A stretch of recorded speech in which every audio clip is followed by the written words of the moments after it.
Hello, everyone, and welcome to the third annual TIDE Film Festival and first virtual festival. My name is Taylor Williams, and I'm the director of TIDE. It's not every day where you have the opportunity to hear from not one, but three different prolific creatives. And I have the distinct honor of introducing these powerhouse speakers on the Conversations with Creatives panel, each of whom has had an immense influence on so many writers, directors, producers, and other creatives in entertainment. First, we have Diana Sun. Diana is an Emmy-nominated showrunner, producer, and award-winning playwright. She was executive producer of the Nat Geo series Genius, Aretha, co-showrunner and executive producer of season 1 of the Netflix series 13 Reasons Why, and Emmy-nominated twice as co-executive producer of ABC's American Crime. She's currently the showrunner and executive producer of Netflix's upcoming series, Kings of America, in partnership with Oscar-winning director Adam McKay and Oscar-winning actress Amy Adams. Next, we have George Tillman Jr. George is a director, producer, and writer. In addition to his role as executive producer of the beloved Soul Food, the series for Showtime Network, George co-produced with partner Bob Title the MGM Barbershop series and Roll Bounce. George directed Men of Honor and the biopic Notorious, as well as The Hate U Give. In addition to directing features, George helmed the pilot Love is a Four-Letter Word, created by Diana Sun for NBC, along with episodes of Starz' Power, Netflix Marvel's Luke Cage, and NBC's dramedy This Is Us. And last but not least, we have Nina Yang Bongiovi. Nina is an executive producer on Epix's hit TV show, Godfather of Harlem. With her producing partner, Forrest Whitaker, under their banner Significant Productions, she has produced a number of critically acclaimed films by alternate filmmakers, including Fruitvale Station by Ryan Coogler, Dope by Rick Famuyiwa, Songs My Brothers Taught Me by Chloe Zhao, Roxanne by Michael Larnell, and Sorry to Bother You by Boots Riley. Currently, she is in post-production on Passing, Rebecca Hall's directorial debut based on Nella Larsen's novel of the same name. And finally, before kicking off this conversation, I would like to acknowledge the sponsors that help make the festival possible. HBO's Brooklyn Arts Council, Mazars and New York City and Companies Foundation, and now to our wonderful creatives. Thanks, Taylor. So if you guys don't mind, I want to start off with a question that I feel like that I have really been wanting to ask, and you two guys in particular, which is like, I feel like we are in the middle of a modern civil rights movement. And I'm wondering if you have found that is there more opportunity for you now to create Black content? George? Yeah, no, I think there's more of a opportunity to use your voice, like 12, maybe 10 years ago. It would be a story, an African-American story, but it would be a white creative behind it. Now more so than ever, we have more African-American filmmakers, we more have women, we have filmmakers of color, we have all kinds of voices. And I think now Hollywood is starting to want to hear things unique. So it's a great opportunity right now to tell our voices because of the movement that we are in. And I think I never seen that kind of opportunity before, like about 10 years ago. So it's a really great time, and there's a lot of fresh voices. It's always, you always going to hear no's more than yes. You have to be ready for that. But I do feel like when I got out here in 95 in Hollywood, it was around the time when John Singleton, the Hughes brothers, it was all these African-American young men. It just wasn't any women filmmakers or enough African-American of people of color writing. But now that changed. So I think there's another movement. Hopefully it'll stay. But that's what I felt that I've been feeling. Great. Hey, Nina, before you start, I do want you to answer real quick, but before I forget, George, you said something that is very, very true. And I know, Nina, you're going to be able to speak to it as well, which is you do hear more no's than yeses. And a lot of our audience is going to be young career filmmakers. And so, like, what do you do? How do you become resilient? How do you keep going? And how do you ultimately get your projects made? The thing you have to keep in mind, still, as always, there's executives. Still, the executives who make the creative decisions of the movies and the shows to be picked up are still predominantly white. So you still got those hurdles. And then also you have a lot of executives who just don't know. They think they know, but they don't know. They don't really know structure. They don't know really what a character objective or through line. They know through line because they hear it. They don't even know like a theme. You got a theme and how each scene is connected to a theme. So you got to keep in mind, there's people that just don't know. What they learn is from watching other shows or watching other movies. And then what you get is the same kind of stuff all the time. So we got to keep in mind that those no's are just obstacles for now. Because there's a lot of people who's making decisions they think they know they don't until something comes out. You know what I'm saying? So like, for example, like what Nina did, like with Fruitvale, that was a very unique film. And it was nothing like it at that particular time. Can you imagine going to Hollywood to make that in the Hollywood system? They would say no, but they made it outside the system, and the system's like, oh, it was great. Of course it was great. They knew. So you got to keep in mind, they don't know. So just, you hear no, just keep going. You're unique as an artist. Stay with that. So, George, I love what you said about the no, because back in 2012, when Ryan first wrote the draft, I did go around to the business, to all the studio executives, and we were told no by everybody. And they, first of all, they judged against a first-time Black director, and then they talked about the subject matter being too hard, and then saying that there's no marketplace for this film. So then I ended up going to independent financiers in America, and they were high net worth individuals, and everybody told us the same thing: too risky, you guys are crazy. So I ended up going to my Asian American friends in Asia and going, hey, heard you guys are doing great out there, need some money for my film. And I remember how naive I was at the time too, because I was just like, I just had this dream, like, I just want to make this movie, I want to support this filmmaker. But because of that pure passion, my friends in Asia said, we'll do it. You know, let's give it a shot. And what that did was it created a mission for me and for us to say, wow, this could be done. Let's keep supporting unique voices. And what's crazy is when, Diane, you're talking about younger filmmakers, emerging filmmakers coming into this and hearing no. After Fruitvale, and we were very successful with it and did really well, we went into producing Dope with Rick Famuyiwa, went to all the studios, and we're like, we're cool because we just did Fruitvale. And we were turned down by everybody for Dope. And it was so mind-boggling that I told Rick, I go, Rick, we're gonna have to make this independently. And once again, I went back to my friends in Asia saying, I need your help. And they just go, again? I go, but we did really well for you for Fruitvale, and this is different. So I actually gathered, this time not just one friend who was doing well, but this time I gathered 5 friends and say, hey, can you guys all pull your money together and help me make Dope? And once again, we blew it out of the water, and it did even more business than Fruitvale. So that gave me the encouragement to constantly push the envelope that way. But the no's were there for Roxanne, Chloe's first feature, Boots Riley's first feature. Because I end up working with a lot of first-time directors, that stigma was always there. But and Boots Riley's project is so revolutionary. I sent it out. That script went to traditional investors in the business, and they're just like, you guys are crazy. But luckily, my Asian team said, we'll do it because you proved to us that this can work. And it, again, so it's like not to be discouraged by the business. And what George said is like, a lot of people are too afraid to take the shot, take the chance, because that means they're putting themselves on the line.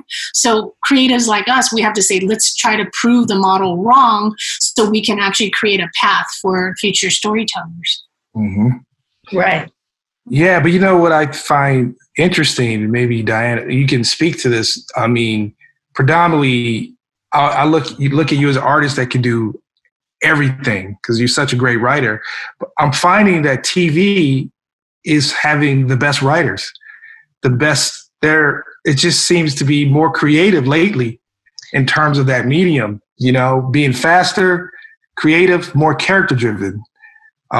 So a lot of the techniques that I've been learning in television, you know, I've been trying to bring over into features and everything. Do you feel that way? Oh, that's amazing. I mean, well, like there is so much opportunity in TV right now, right? I think there's more than 500, you know, between dramas and comedies, TV shows in production. So like there's, you know, there's so much demand and therefore there's so much opportunity, right? And it does sort of also coincide with kind of the death of independent features, right, Nina? You know, it's just so hard to be a young auteur anymore. And it is so hard to get the financing. And I feel like, you know, people, you know, now the young filmmaker, not even the young filmmakers, you know, just like established independent filmmakers are going to TV because they can sell their show and then actually get it made. You know, like from the time you pitch, if you sell it to the time it's on your TV, it can be under a year. You know, and I know that I'm sure that both of you guys with your films, you've experienced just years and years and years of trying to put the financing together, you know, and people pulling out and, you know, and all of that stuff. So it feels like TV is more of a machine, you know what I mean? And so if you can just get in there, it's like a mill. And then if you can get in there, you know, then you can, you know, get your show made. But I love hearing, I didn't know that, Nina, you know, about how you went to Asian financiers, you know, to get Fruitvale and Dope made.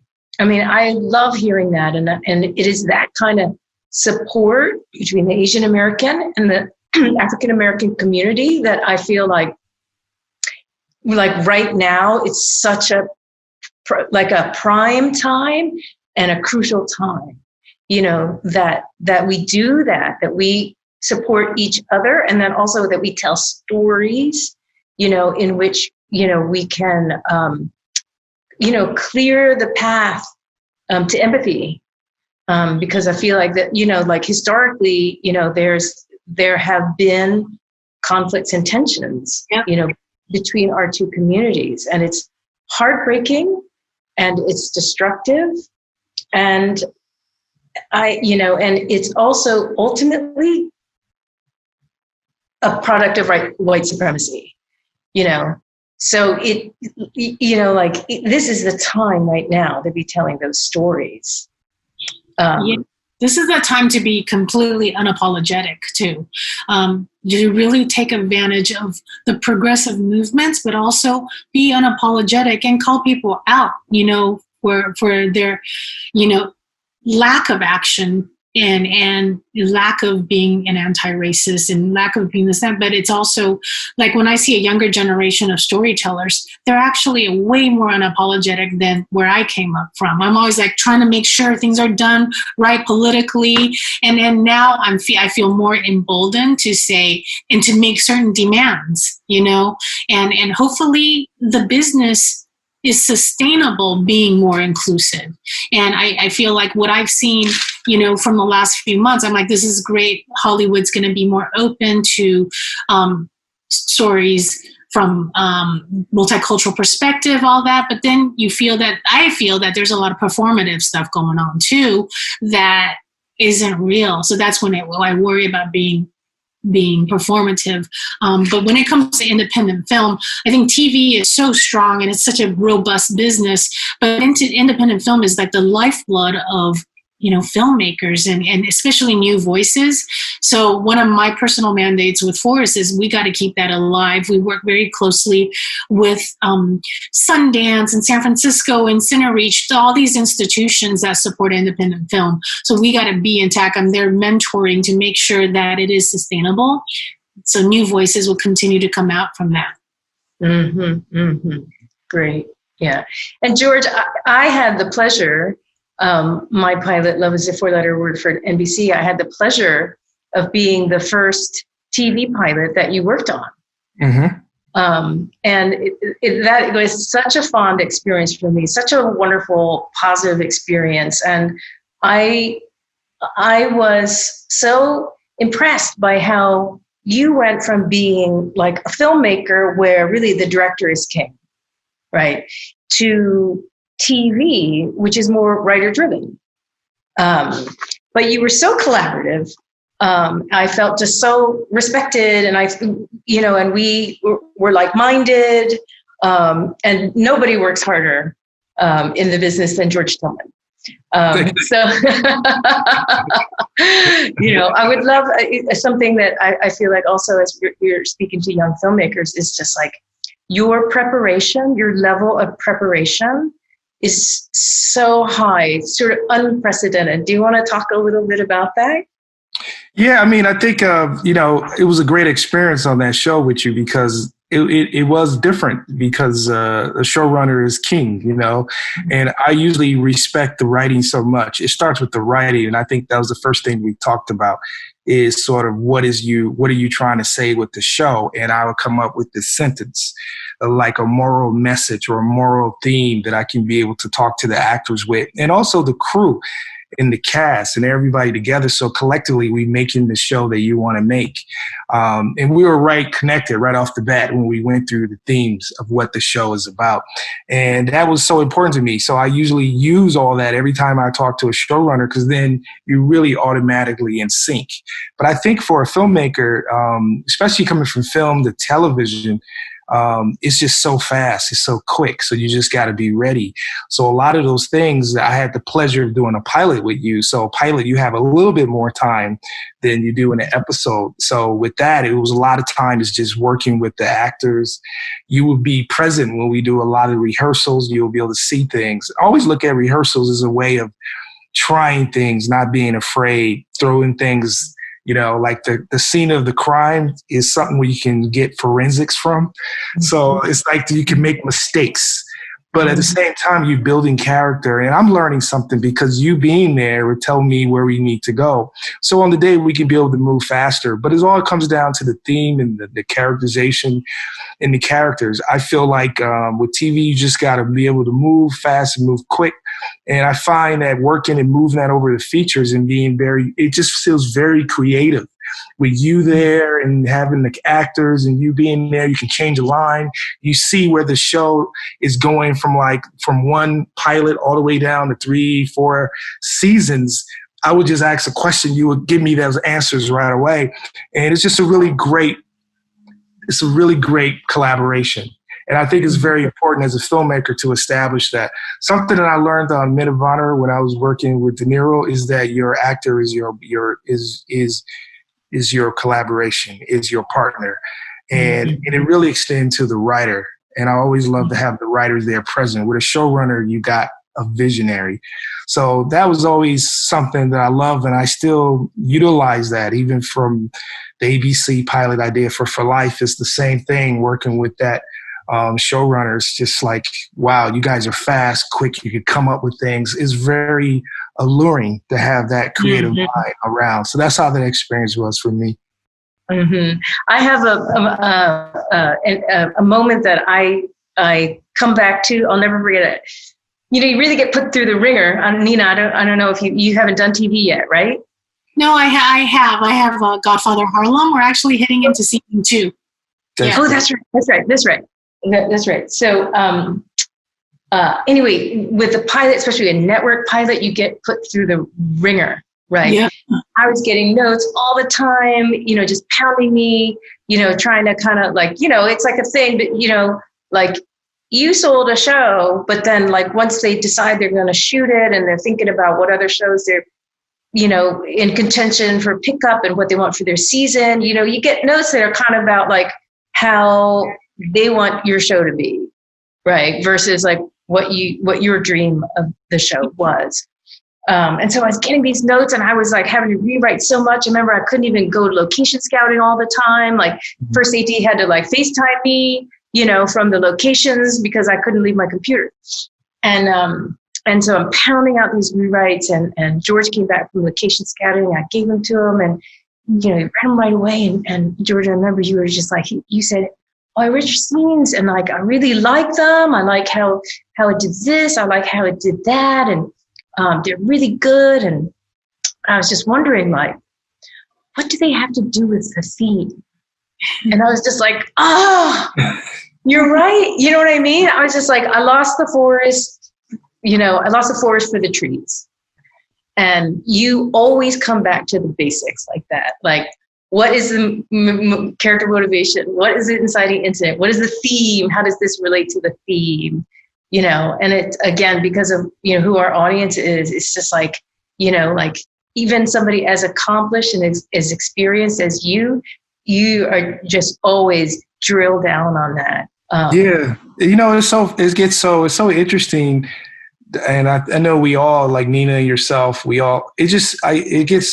sometimes you get frustrated when you see a lot of individuals in our business who are making a lot of money, and it's just, they don't know how to write a script. I don't know. So it gets frustrating. So you get so excited when you come across a writer like yourself and things are there. So, Yeah, it's what we call failing upwards. Certain people, I'm like, whoa, they keep climbing. How? What? It's those moments where you're like, this is such a crazy business. But I have a question for Diana. What kind of shows are you drawn to? What are your themes? Oh, I think, the first time I was ever asked this question, I was still kind of early career playwright, but I was just like, oh my gosh, like, I'm just so like, I don't know, as a writer, you feel like you're always just so desperate to write, like, it's like so hard. It's so hard to write, and then I was like, wow, I'm having to think about and identify, like, amongst these different works, what's consistent. And I think it is identity.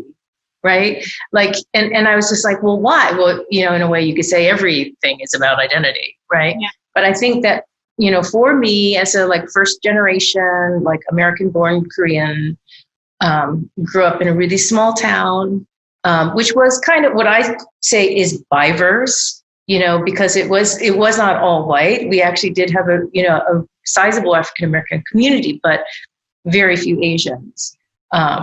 And so I didn't have people who really reflected me, to me. And I felt like, and I also had white friends and black friends from the very beginning. And I knew that I wasn't, black or white, but I knew that I could move, easily from one home to another, from one group of friends and, one clique to another. But I'm not black and I'm not white, I'm Korean American, but I don't speak Korean, so I think even though I did not write about ethnicity, like I've never, like it was only really until recently that I started to address race head on, right? Like I always, especially with plays, you don't have to like specify the race, right? Because you want to, well, at least I did, I was just like, I want the best actors, but I want the casting to reflect the universe. I'm sorry, reflect the diversity of New York City, right? So I had a play called Stop Kiss, right? And that's what I said that's what it says. When you buy the script, because you want to produce it, it says the cast should reflect the diversity of New York City. And and the premiere production did, right? But then, we had Sandra Oh and Jessica Hecht and Kevin Carroll and, a very diverse cast. But what I have found, even though, and I'm very grateful that the play continues to be produced 20 years later, but when people like tag me on social media or, they used to send me the reviews, I'd be like, the cast is all white. What happened?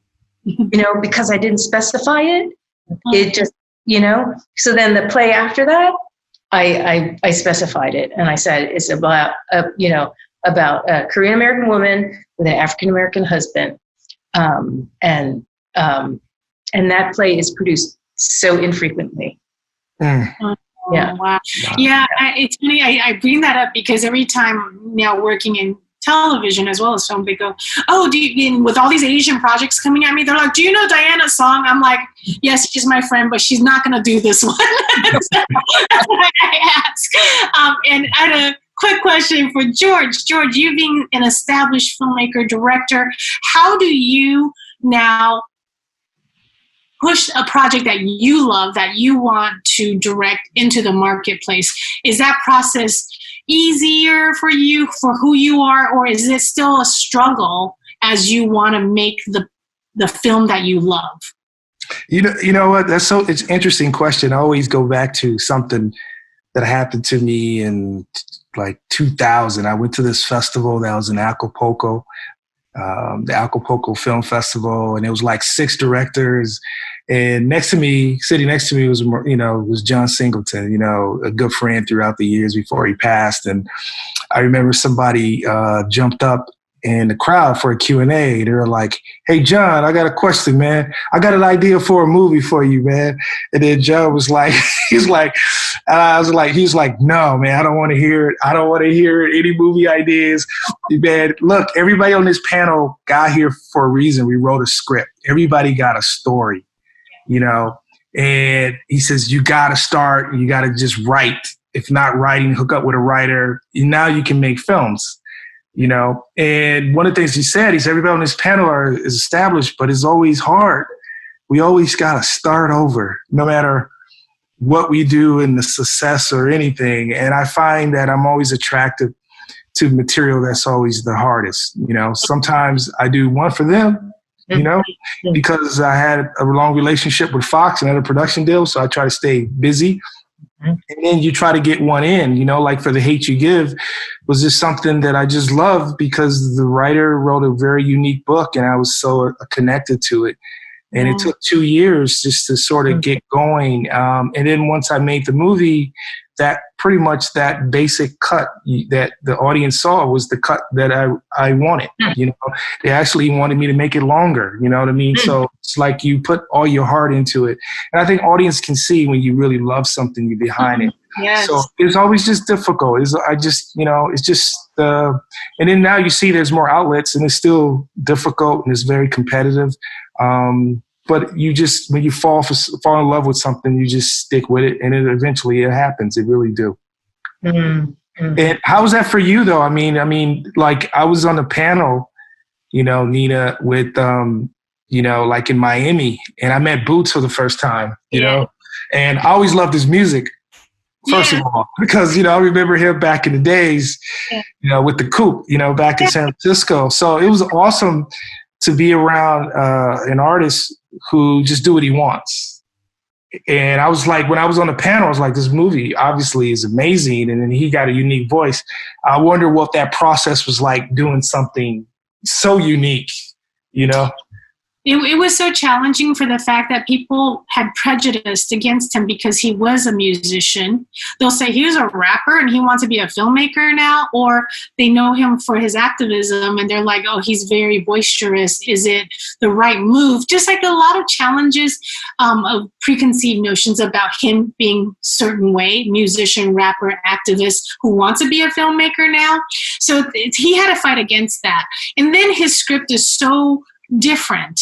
And it wasn't in anybody's cookie cutter mode. And then he had equisapiens in there, horse people. So I think through the years, he actually wrote the script. And like you were saying, write the script you love. He wrote the script and I met him in year 7 since he's written the script of 7 years of trying to get it made. And people loved him who wanted to hang out with him. But when you ask them to cut a check, it's a different story, right? And he had a lot of false starts. And then when I met him in 2015, he was like, I got all these people who wanted to be part of this. And then I'm like, great, well, get it made. Because I was working on something else. And then 2016, he comes and sees me. I was on the set of Roxanne. I always remember that moment when he said, I need you. I need your help. It's not happening. It's now, year 7. It's not happening. And it was really heartbreaking, but because I got to spend more time with him, I really, really loved his vision, his personality. And I'm like, in his crazy mind, that's so brilliant, because if he was a Spike Jonze, anybody would have given them that film and a huge budget. If he's a Wes Anderson, he could be in Michel Gondry. They can get anything made. But Boots has that same amount of brilliance, but he couldn't because of who he is. And I told him, I go, let me finish Roxanne and I'll come and work on yours. And I started raising money for him. And it was challenging, but my core investors, Diana Song was just talking about my Asian American investors. I didn't let them read the script. I said, you guys got to trust me on this one. Don't read the script. And I remember saying that at the panel after the fact with Boots. He turned around and looked at me. He goes, wait, what? Yeah, he's not allowed to read the script. And we got it made. And look at his career. He's, it's voices like his that are so different. They need to be out there. But when we went to Sundance and launched it in competition, buyers didn't want it, George. People didn't want it. They said, it's a Black film, it's tough. And I was like, Tessa Thompson is a movie star. And then they're like, well, it's still urban. And I was like, are you guys crazy? This is 2018 and I'm mind blown, going, I don't understand. And they're like, and you won't have international value. Right. And I was fighting. I was so furious because I'm like, I have Armie Hammer in the movie. He's a white movie star too.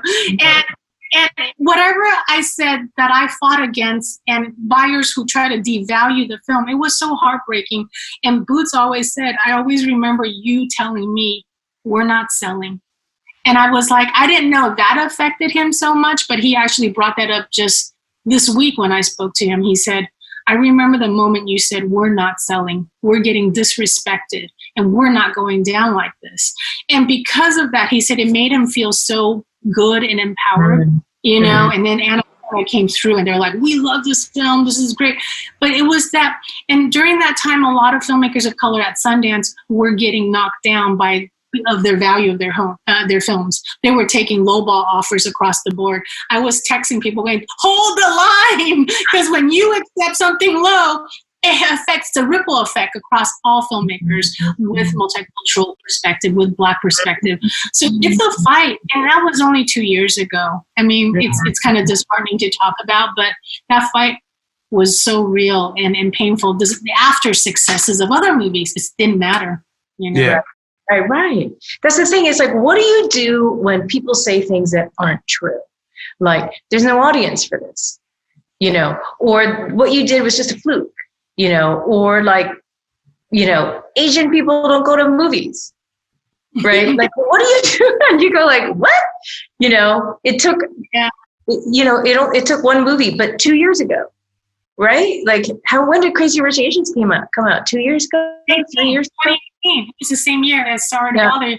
That broke the mold. It was in August. We came out in June, and we got really great reaction. But what's so interesting is Boots. We were told we don't have international value still at the time, only domestic. So Boots tweeted out going, I heard that because my film is a Black film, I have no value. What's so crazy about that, because it's Boots and we're all laughing, but then like we kind of got in trouble too. And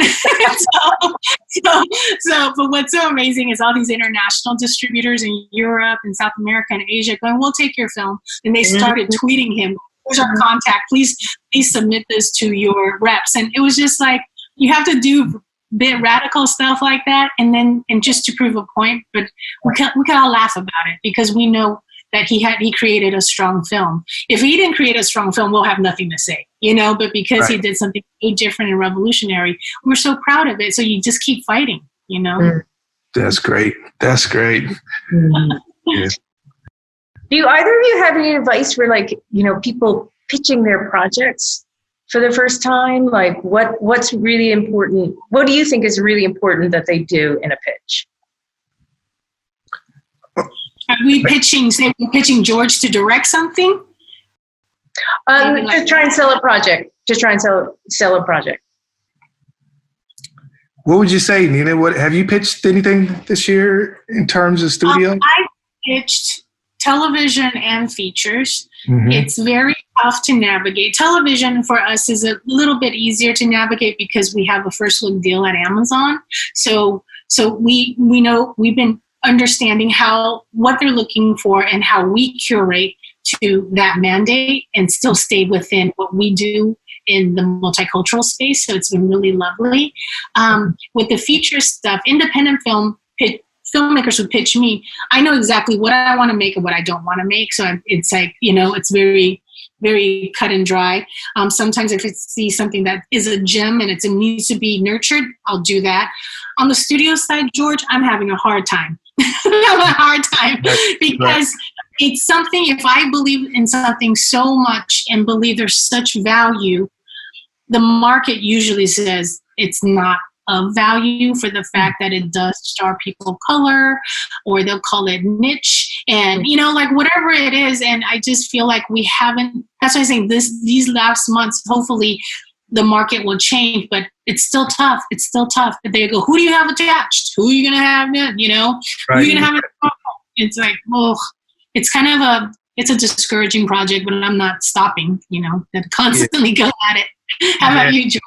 Yeah, no, I mean, this time of year is odd, obviously, because and obviously we near the end of the year, and it's hard to buy. So it's always top of the year, spring. It's just different now. It's just really like try to, as a new writer, it's different. If you're established or new, always got to have a good piece of material. I like to see things script. It's just pitching something off the cuff without having anything. You just got to have a script, and it's ready, obviously, to have some kind of, I like to bring things when it's ready, talent. If you can get a piece of talent, a director, details, visuals, anything, budget, anything, say, here's the movie. Mm-hmm. Okay, here's how I see it, is already here for you. Then you got to go to the places that who will make it. Like our deal used to be at Fox. Now we over at Paramount, and our TV deal is still at Fox. So like TV is just a lot easier. We know what the mandate, we know where we got to go. We know where the places, and we know if they don't sell, we know where to go after that. And film is a little tougher because obviously they're looking for bigger movies. Mm-hmm. So you have that game to play. But obviously, as a new person, as a new writer coming in, always best to have a great piece of material. Start off with that, a great piece of material. I will just tell you a story. Like, I remember when I was finishing The Hate You Give, and I read the script that summer when I was doing Pulse, and the script was just amazing, and it was the script that Will Smith ended up doing King Richards. And I just remember I wanted just to meet the writer. And that writer was just amazing. And next thing you know, the script was free. And then next thing you know, Will Smith doing it. So it's really true that you can have a great script and you can be in production with a major star. But that script was special, It's a special script. And that's what you got to aim for as an artist. First and foremost, aim for the best piece of material, and then you can work from there. Mm-hmm. Mm-hmm. Yeah. But also you did mention, like, you have your visuals, you have your budget, like, I sometimes feel like with the younger artists, I say like, you can't be like a baby bird, like with your mouth open and waiting for the mama bird to come back and drop everything down your mouth. Like, you got to be proactive. You have to, anticipate, like, go in there, ready to sell, don't just, show up and just be like, okay, I'm here. Yeah. Please make my project happen. Please make my career happen. Yeah. Okay. You have to be ready. You have to be ready. And it's so interesting. A lot of younger filmmakers that I've been meeting, man, they're like, it's the script. Like, I saw a TV pilot that came in, and I just had to meet the writers. It was a pilot. They had a deck. The deck was like very unusual, clever. Mm-hmm. It was just amazing. It was two of them, two directors, two writers, and it was just like great. And as a young filmmaker, you look at a young filmmaker, as a filmmaker, you're like, oh, cool. You keep growing when you keep seeing things. You got a lot of new young talent coming in, so that can be very inspiring, just as a producer and as a director. But yeah, there's this to be ready. You have to be ready. That's the key. Yeah. Mm-hmm. Yeah. Mm-hmm. Mm-hmm. But decks are super impressive. Yeah, like when people come through with like a visual presentation, it can really open up the doors for you. So if they love the deck or the visuals and then they read the script and the script is fantastic, you're on your way. So it's a balance of both. It's just worse when like I see a really great visual deck and the script is terrible. You're like, oh. Exactly. Exactly.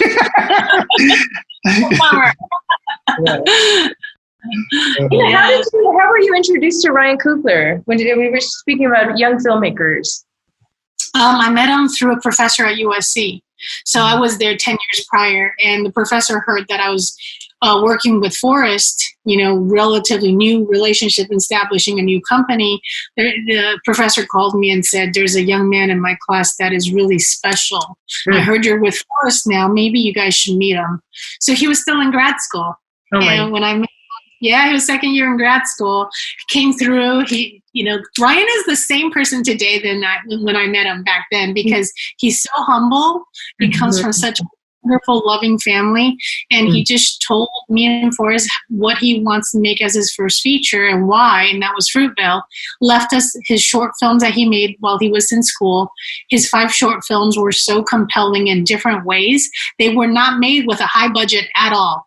But when you look at those short films, you're like, this guy's a storyteller. He's like so good at his craft already at such a young age. So we just developed it from scratch with him. It's pretty incredible. It's kind of unbelievable, but and ever since I remember the first cut we saw, and it was Forrest, me, and Ryan. We're crying. We're all crying, and then Forrest goes, "I know now what we need to do with the company. We have to champion filmmakers like him." So that really helped us.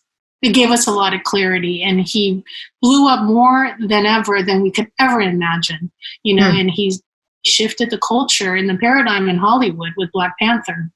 And George, I know you wanted to be a filmmaker also very early, before you went to college, right?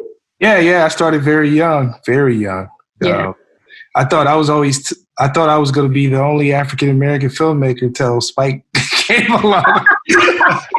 I was like in Milwaukee, Wisconsin, and I was like, wow, Michael Schultz is from who made Cooley High. It's one of my favorite movies. He was from Milwaukee. And it just wasn't in 85, 84 before She Gotta Have It came out. It was just, all I saw was white filmmakers. So one day I went to the movie theaters and I saw Robert Townsend film You Gotta Have It back to like within the same year. And I was like, well, there's other brothers out there, which is great. And it's just so, when you look back at that time, everything was so dominant in New York. I really wanted to get into the independent film game in New York City because John Pearson, one of the best sell agents, was there. And it just never sort of happened. So we just made my film in Chicago and came out to Los Angeles, which is, again, you can kind of control your own destiny. It's like you have no excuses, but you can shoot. Back then, you had to shoot film, And now is no excuse for anyone. It's always about tell the stories that no one else can tell but you, Right. Yeah. So with George, with your both feet in film and in TV, is there a medium that you prefer? No, I mean, it all depends. It's different now. Before, I remember certain people were laughing at me back in the days, Diana, when they made soul food into a TV show. It was like, oh, they're gonna make a movie. It was like, you were ahead of time. I know, but people were making fun of it. Like, what your feature is? It's like now everybody wants a show. But the expression of TV and what they're going to do with your product, was different. And now it's just like everybody's doing TV and less movies now. And that was just over 20 years. So, and now I just feels like they both brings activity, in terms of features. I always try to go back, working on a film now. And I finished a TV pilot before it. So I'm back. I just like to go back and forth because I just think you can learn so much, The things I learned on our pilot, the things I learned on For Life and Power And, you know, it was interesting on Power because you shoot 2 episodes, you know, you do 2 episodes at the same time, you know, and you just got to really be ready then, you know. So they're both hours, you know, hour shows, you know. Right. So, you know, and so you constantly just learning. So I like both, you know. Mm-hmm. Nina, how's your first series experience been? Like, what's the most, I mean, it's really different. Like, your role is really different in TV. Yeah, because I'm a non-writing EP, which is different than showrunners and writing exec producers and writers. I think that we contribute differently, more on if pulling our resources, you know, when it comes to the creative elements and whatever we can to support the showrunner and the team. But what I learned, the big difference is there's way more politics in television than in films. So it's about the politics, understanding what the network does, what the studio does, and what do you do to make everybody happy, and how do you, you know, give constructive notes that's not a hindrance on the showrunner and his process. It's just like, it's a lot of that, a lot of learning, but we're so proud of the show, but we also learn so much that as we're going to season 2, we're like, oh, let's do this a little bit differently. How do we contribute differently? You know, so that's, but I love the process now, meaning trying to build shows from the ground up as a producer, a creative, putting writers together, showrunners together. It's a ground up process that I'm enjoying a lot. And I'm actually leaning more into like Asian American projects because I haven't seen it in TV. And the stuff that if there's a lack of something in television, I really want to head that way and say, what can I do to be able to contribute into that world? So that opportunity has risen.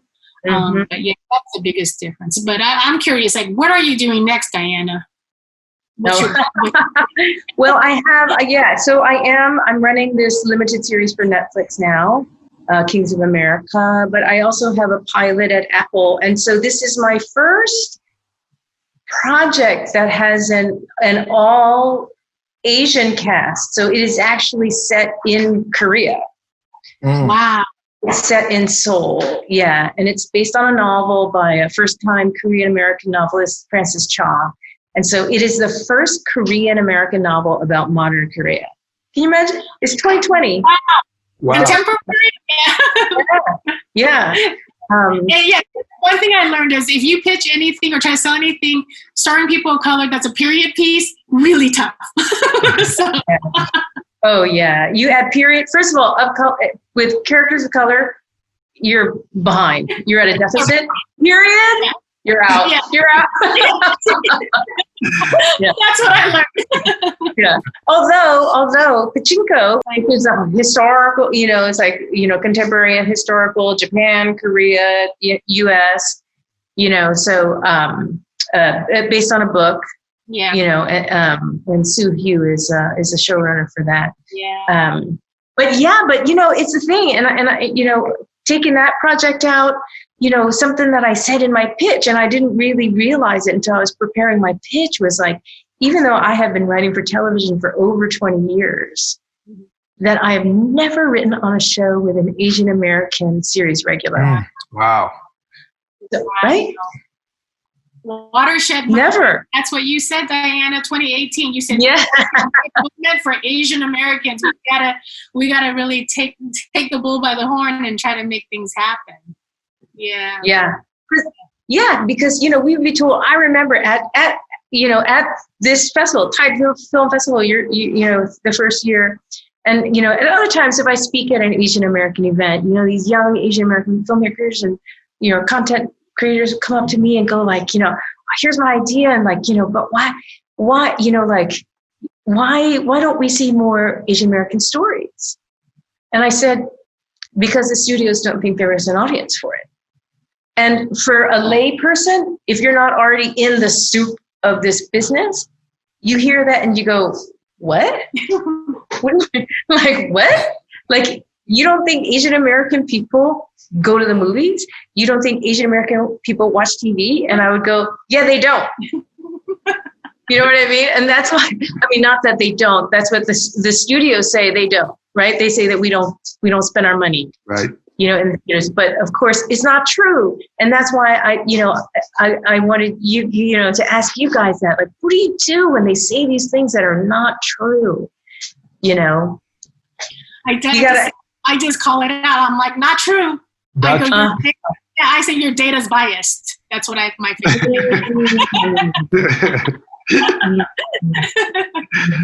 Just like, hey, I like that. Thanks. I like that.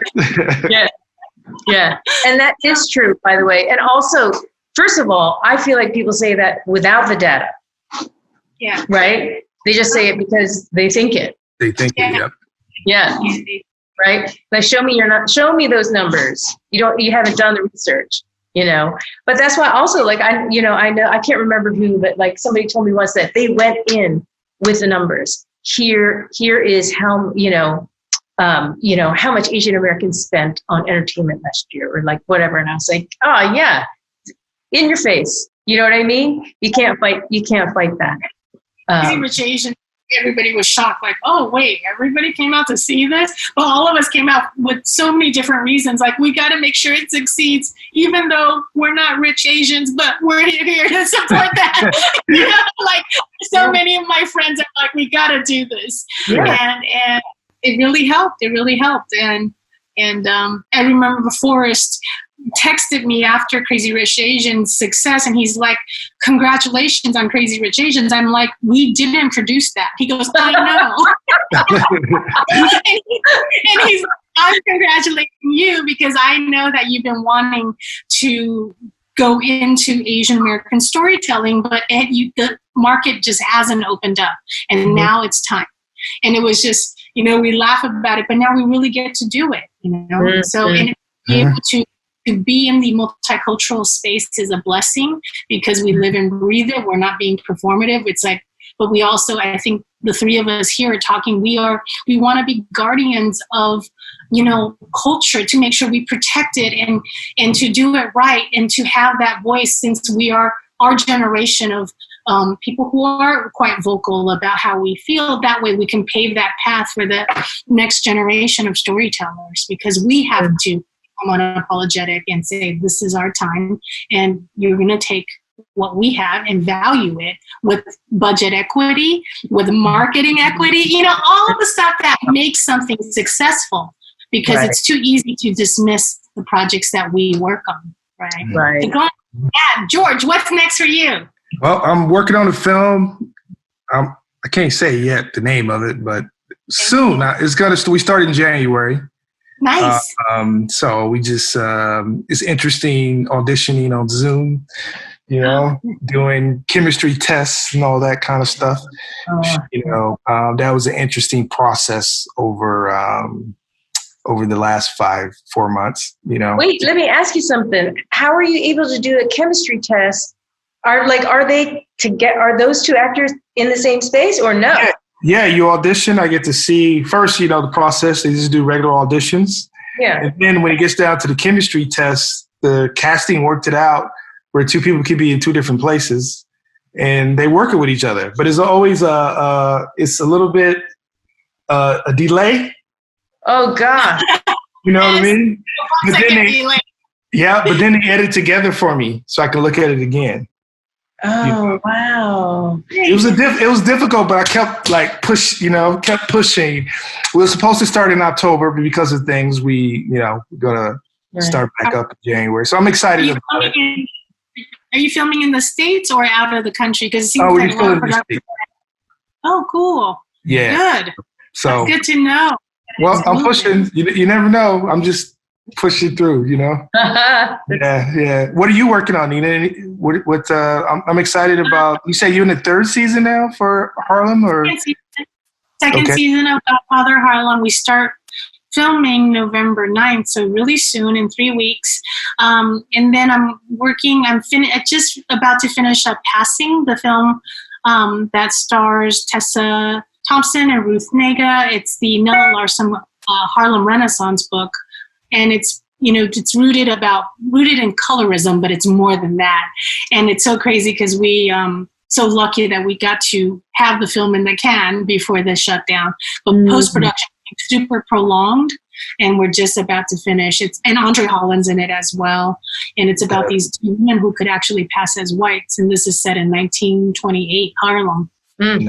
Nice. Is it you guys are mixing now, or you finished mixing? We're about to finish. So then we can bring it out to the marketplace. But what you were talking about earlier, George, it's like such a weird time to bring a film out when it's towards the end of the year, it's the elections. It's like so many things that as a producer, we have to strategize with our filmmakers, saying, maybe we need to hold a little bit. Don't be in a rush, because the marketplace is very tricky right now. It's uncertain. So all those things go into play to make sure that the film gets the best home possible. It's an independent. Independent. So we want to find the best home. And George, you mentioned like this is the time where people are kind of waiting for the new year before they buy again, right? Yeah. They went through Toronto, and then now it's kind of like everyone's on hold. Yeah. So that's what I'm doing. Great cast. Thank you. It was all love. Once again, all love. I don't know why I torture myself through these all love independent films. But and we're trying to do a couple, studio films as well. They take so much longer. So in between, I got to go and make these passion projects to make sure that they're still out in the marketplace to sustain the actual business of auteur storytelling. Glutton for punishment. That's like, yeah. Okay, so we have some questions from the audience, from our audience. So George, Melody Morgan from Liberty Center, Ohio, wants to know about your process adapting The Hate You Give into a movie. That process is, it always starts with that was based off a book. Yeah. So I wanted to meet Angie Thomas. She wrote an incredible book. Actually, I was working on Cheo's movie show, Luke Cage, in Brooklyn, actually. And when the book came in, so I was reading that at night, and you got to move fast because other filmmakers and producers were looking into it. So I got on the phone, and I was able to, right away, same thing I talked to you about, is the theme of your book and the importance of the book, of the story. This is what I believe it is. Am I in the right hemisphere? Am I right? And she's like, that's the book. And I just immediately went through the vision of how I saw the film, because I was just, it immediately spoke to me. So the first thing you want to do is really, just bringing Angie out to LA and sitting down with a writer and going through all the characters and going through breaking down the script with the writer and really thinking about what can go, what can stay. And then the script comes in, and once I feel happy with it, I shared it with Angie right off the bat. A lot of that was lined in with the studio. So again, it all goes with working with the script, working with the material, and just keeping the writer and the novelist nearby me. I just love having that sort of support when you're making a film. So that was that process. Obviously we sold it to Fox because that's where my deal was. And it was a package that was full of UTA clients, where I think Angie, my star, and Manila Steinberg, Temple Hill, another producing company that was involved. They were all at UTA. I was the only one at another agency, but I really felt like I stuck with it and got myself involved with my company, and we became one. And it's really about putting everybody together as a family and making the best movie that you can for the right reasons. It was a very passionate piece. So that was the process. It was a very difficult process near the end because the movie was done, and the first cut was like great. I had two editors, and I really love working with two editors. It's about seeing the movie as many times as possible. Usually back in the days when I was making Notorious, we spent like 3 weeks on one scene. Wrong. Go through the movie as much as possible and see what the feeling of the movie was. And with two editors, you can do that. I would see half the movie, put it together, switch scenes. I wouldn't even touch scenes as if it's working. And it felt really good, and the studio saw the cut and they were happy. And then one of my actors, one of the white actors who played Manila's star's boyfriend, said some negative, bad, racist stuff on YouTube. And the studio loved the movie so much, says, we got to go back in. We got to take them out and take them in. And I knew that Ridley Scott did that before on his film. but he did it. Kevin Spacey was like in his own area, his own location. This character was in the uprising and the protests, and I was like, it's a lot. And they're like, we wanted to, and they put like $5.4 million in the movie. I was like, how are we ever going to get this? We love the movie. It was one of those things where they just loved the movie, and Elizabeth Gabler and Stacy, Snyder were just behind it and let me make the movie I wanted to make. But it was, besides that, it was a great process, and it started with Angie Thomas with the writer. Nice. I got a Q&A question from Jackie Sandoval from San Antonio, Texas.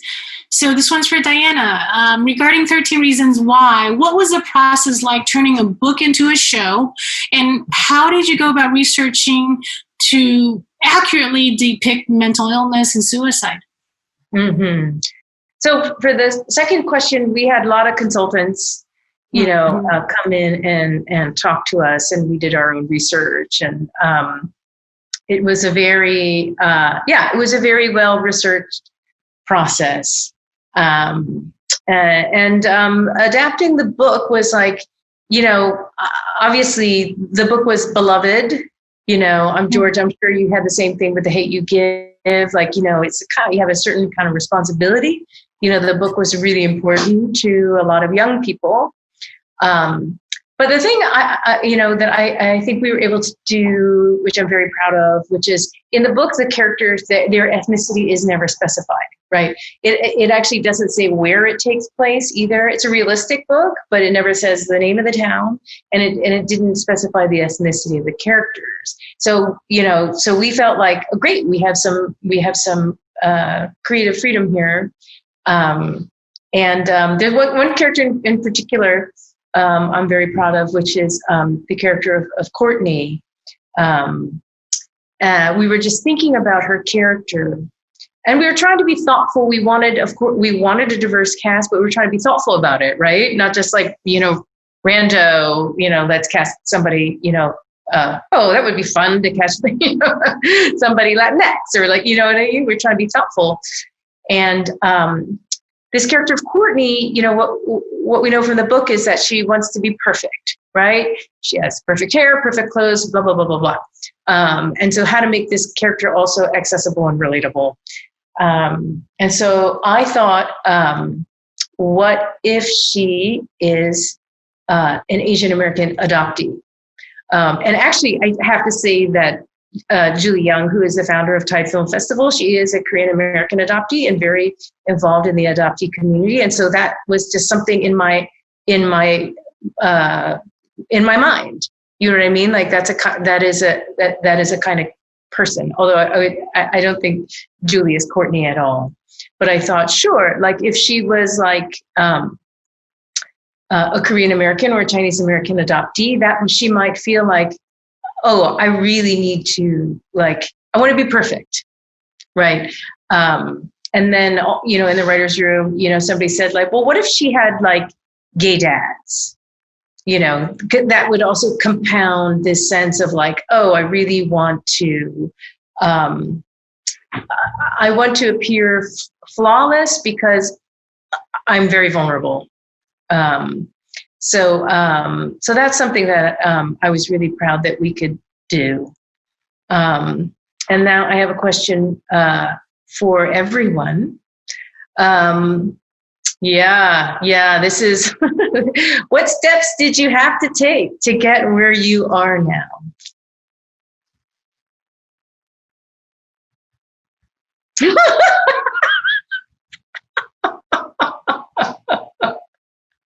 No, I mean, I'll let you go. I mean, I think it's the same for all of us. I really believe it, right? I think it is. But I'll let you say it, Nina, because I think it's all consistent there. For me, this is what I say. A lot of emerging producers and creatives ask me, they go, how? I go, I actually failed the first 10 years of my career. I stepped on every landmine there was in Hollywood. But I actually started my career by getting into production, and I started as an assistant to a director in Hong Kong martial arts action film, because I couldn't get in here. So I had to go back to Asia and worked in Kung Fu movies for 4 years before I came back to explore my opportunities here. But from that time to year 10, I really wasn't good at it because I didn't have any connection. But I kept trying to tell stories that I haven't seen, and luckily I got to meet Forrest Whitaker in 2009 and struck up a friendship on telling stories that mattered, that really affected us, and also represented properly who is underrepresented, True Blue producer until Fruitvale Station. So that was, a good 12 years into my pursuit of entertainment. So a lot of people are like, oh, you're doing well. I'm like, no, not really. It just, it's been a while. It took me a while to get here. So. Yeah, no, I think it's the same. Yeah. I'm sorry. What's that, Nita? What do you say? I said, but I had optimism. That's one thing that people couldn't take away from me. I had that optimism. I'm like, I'm going to do this. And I remember my brother goes, you should do real estate. You'll be really good in real estate. And I'm like, no. I enjoy it. No, that's great. I mean, I think that's the thing. That's the key, optimism, to be that way. Because, at the end of the day, when I look back at the years, like there was like a 8-year gap for me, because I started producing. And when you're producing, and it was during a franchise, so you can, especially when you put money back into the movie, you get money back on the back end if it's successful. So you go, and I waited 8 years to get back to directing between Men of Honor and Notorious, and because I was always looking for the perfect script, the perfect material, and sometimes you just got to get out there and make it perfect. You just got to keep working, you know what I mean? And I think that's the one thing about having the longevity is just stay working. And I always look at like Spike, one of my heroes, and I used to always see him. He's like, where your movie? Where's your next movie? I was like, Pop, Spike, you did like 2 movies already, 3, you know what I mean? He's constantly doing movies. He's like, get that body of work. And now when you're older, you realize, as you get a body of work, you judge by the body of work, but also you become better when you're constantly working, producing, being creative, working in television, writing.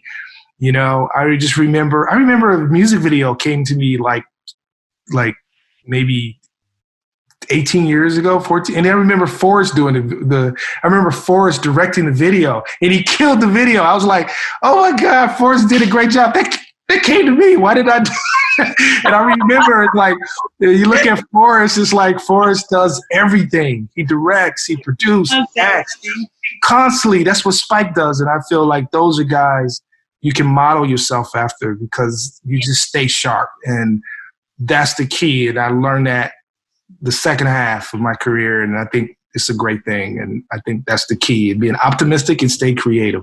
Yeah, I love what you said about Forrest, because he actually keeps me on my A game, because he is constantly, honing his skill set on so many levels in different mediums. He mentors all the filmmakers that we work with.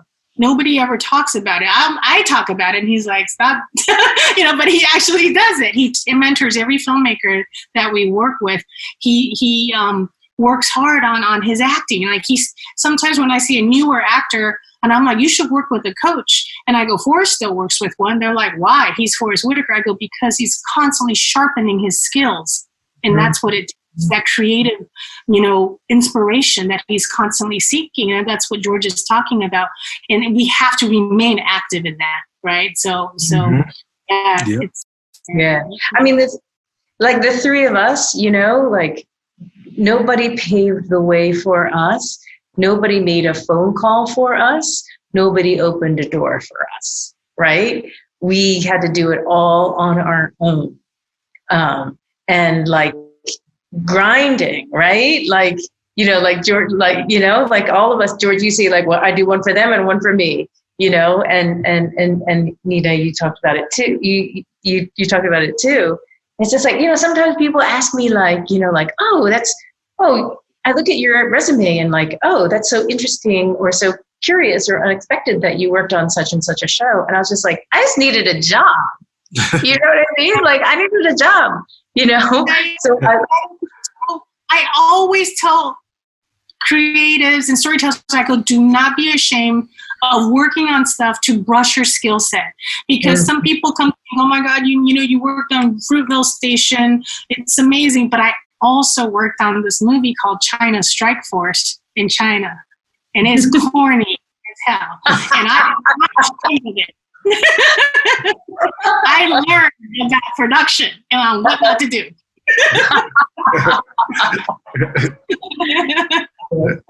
Well, hard work, right? Just like work, and you learn something from everything you do, even if it's something that you're not going to be like, hey, I want to make sure that I did this or I worked on that, but you are honing your skill set.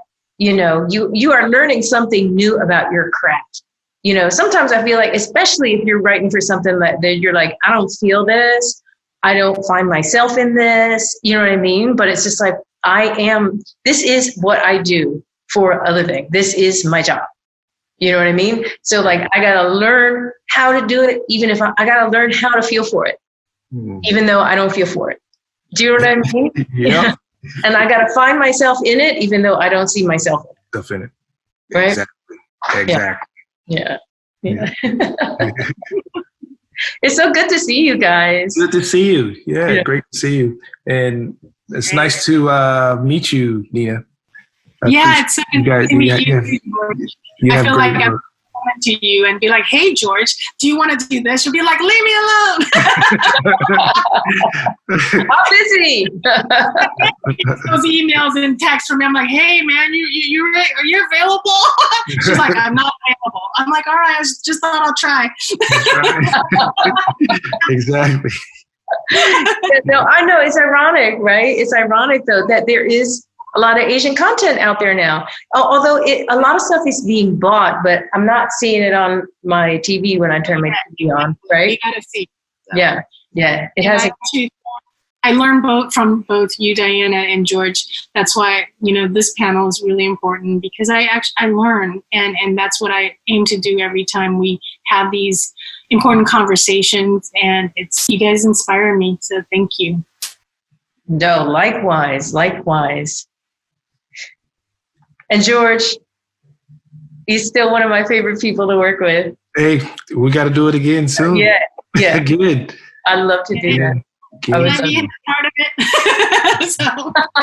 Yeah, let's do it. All three of us. Totally. Well, thank you so much. This was really great. Okay, so I have to say that was really just truly a spectacular panel, and I feel like I can hear you all talk forever, and I wish we could all be in person together. And I so appreciated just hearing about all the wonderful things you said about developing new auteurs or navigating the industry or kind of selling to distributors, and all the pitching advice you gave was truly remarkable and so helpful. So on behalf of all of Tide Film Festival, I want to sincerely thank you three for all the time that you gave to this panel, and for making it so special for all of us. I thank you to everyone for viewing the panel. I want to remind you all that we have a few other panels available to stream. All of our panels this weekend are free, so definitely check those out, as well as our feature film and short screenings, which you can purchase tickets on our official website, tidefilmfestival.org, and happy watching.